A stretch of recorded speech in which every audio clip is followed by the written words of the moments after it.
रात काफी हो चुकी थी और मैं अपने सबसे करीबी दोस्त की शादी से वापस लौटने की तैयारी कर रहा था। तभी मेरे पिताजी का फोन आया। उनकी आवाज हमेशा की तरह सख्त थी। उन्होंने कहा, बेटा अकेले घर मत आना, मैं खुद लेने आऊंगा या ड्राइवर भेज दूंगा। मैं उस वक्त खुशी में था और मुझे लगा घर पास ही है, इसलिए मैंने हल्के में जवाब दिया कि मैं खुद आ जाऊंगा। लेकिन उन्होंने दोबारा मना किया और कहा कि बाहर ही इंतजार करना। मैंने उनकी बात मान ली और शादी हॉल के बाहर खड़ा हो गया। कुछ देर बाद एक कार आकर रुकी। वह हमारी कार जैसी ही लग रही थी, इसलिए बिना सोचे मैं उसमें बैठ गया। लेकिन जैसे ही मैंने ड्राइवर की तरफ देखा, मेरा दिल धड़कना भूल गया। वह कोई अनजान आदमी था। उसकी आंखों में अजीब सा ठंडापन था। मैं कुछ समझ पाता उससे पहले उसने गाड़ी तेज कर दी। मैंने दरवाजा खोलने की कोशिश की, लेकिन उसने मेरा हाथ कसकर पकड़ लिया और गुस्से में कहा, चुपचाप बैठो, नहीं तो अच्छा नहीं होगा। मैं डर गया और चुप हो गया। मेरी आंखों से आंसू बहने लगे और कुछ देर बाद मैं बेहोश हो गया। जब मेरी आंख खुली तो मैंने खुद को एक अंधेरे कमरे में पाया। वहाँ हल्की सी रोशनी थी, लेकिन कमरा बहुत बड़ा और आलीशान था। फिर भी वह मेरे लिए एक जेल जैसा था। मैं घबराकर दरवाजे की तरफ भागा, लेकिन तभी एक आवाज गूंजी, अगर भागने की कोशिश की तो जिंदा जला दूंगा। मैंने चारों तरफ देखा तो एक कैमरा और स्पीकर लगा हुआ था। मुझे समझ आ गया कि मैं कैद हो चुका हूँ। मेरा नाम आरव है। मैंने अभी 12वीं पास की है और मैं अपनी जिंदगी के सपनों में खोया हुआ था। मुझे जल्दी शादी करने का बहुत शौक था। मैं सोचता था कि शादी के बाद जिंदगी बहुत खूबसूरत हो जाएगी, लेकिन मेरे माता पिता मुझे समझाते थे कि अभी समय नहीं है। लेकिन मैं जिद्दी था। मैंने उनकी एक नहीं सुनी और सोशल मीडिया पर लोगों से बात करना शुरू कर दिया। धीरे धीरे मेरी मुलाकात एक लड़की रागिनी से हुई।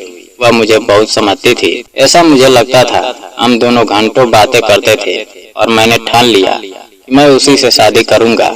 एक दिन हम बाहर गए हुए थे, तभी एक लड़के ने उसे छेड़ा और मैं अपना गुस्सा नहीं रोक पाया। मैंने उसे बुरी तरह पीट दिया। मामला पुलिस तक पहुंच गया और किस्मत से केस मेरे ही पिताजी के पास आया। उन्होंने उस लड़के को जेल भिजवा दिया, लेकिन उसी दिन से मेरी जिंदगी बदल गई। रागिनी ने मुझसे दूरी बना ली। उसने मुझे ही दोषी ठहराया और मुझसे रिश्ता तोड़ लिया। मैं पूरी तरह टूट गया था। तभी उस लड़के का बड़ा भाई विक्रम हमारे जीवन में आया। वह बहुत खतरनाक इंसान था।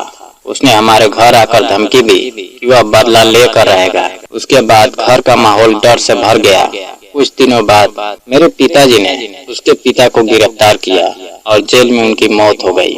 विक्रम ने इसका दोष मेरे पिताजी को दिया और उसने कसम खाई कि वह हमारी जिंदगी तबाह कर देगा, और आखिरकार उसने वही किया। जिस दिन मैं दोस्त की शादी में गया था, उसी दिन उसने मुझे अगवा कर लिया। मैं उसी के जाल में फंस गया। जिस कमरे में बंद था, वहाँ से निकलना नामुमकिन था। कुछ दिनों बाद वह मेरे सामने आया। उसकी आंखों में गुस्सा और दर्द दोनों थे। उसने कहा कि वह मुझसे जबरदस्ती शादी करेगा ताकि मेरे पिताजी को दर्द दे सके। मैंने मना किया तो उसने बंदूक निकाल ली और मुझे मजबूर कर दिया कि मैं कागजों पर साइन कर दूं। उस पल मुझे लगा कि मेरी जिंदगी खत्म हो गई। उसने मुझे एक वीडियो रिकॉर्ड करने के लिए भी कहा, लेकिन मैंने उसे समझाया कि इससे उसकी भी बदनामी होगी। वह कुछ देर के लिए रुक गया, लेकिन मैं अब भी कैद था। दिन रात वही गुजरते थे। मैं हर वक्त भागने का रास्ता ढूंढता था और एक दिन मैंने मौका देख लिया।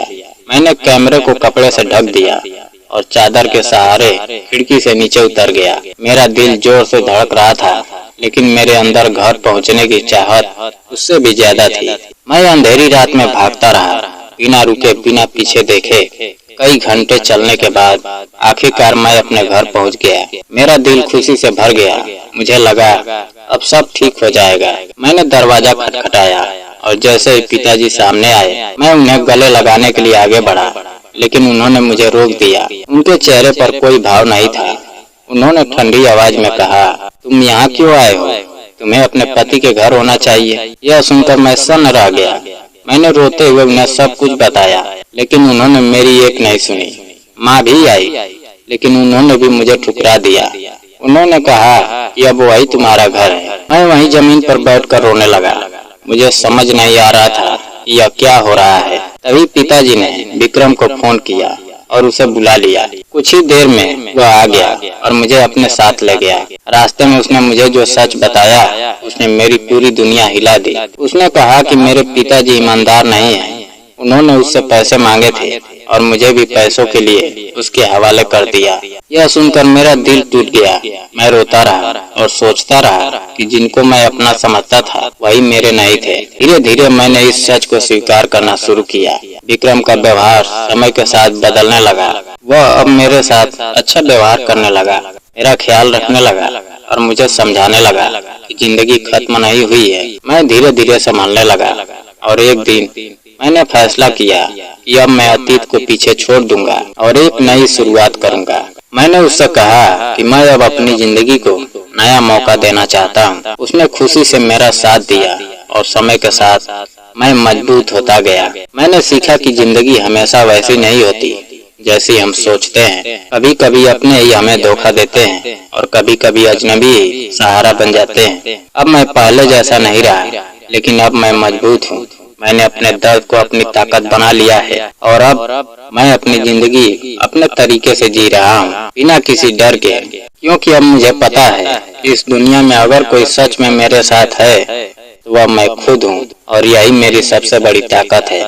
और अब जब भी मैं अपने अतीत को याद करता हूँ तो मुझे दर्द जरूर होता है, लेकिन उसी के साथ यह एहसास भी होता है कि अगर वह सब नहीं होता तो शायद मैं कभी इतना मजबूत नहीं बन पाता। मैंने अपने टूटे हुए सपने को फिर से जोड़ा और अब मैं हर दिन खुद को बेहतर बनाने की कोशिश करता हूँ।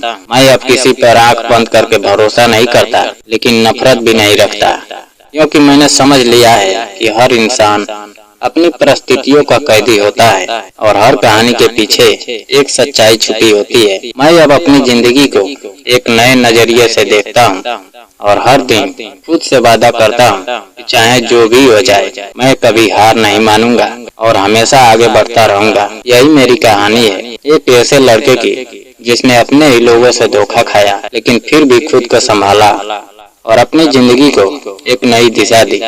दोस्तों, अगर कहानी पसंद आई हो तो वीडियो को लाइक और चैनल को सब्सक्राइब करना ना भूलें। जय हिंद।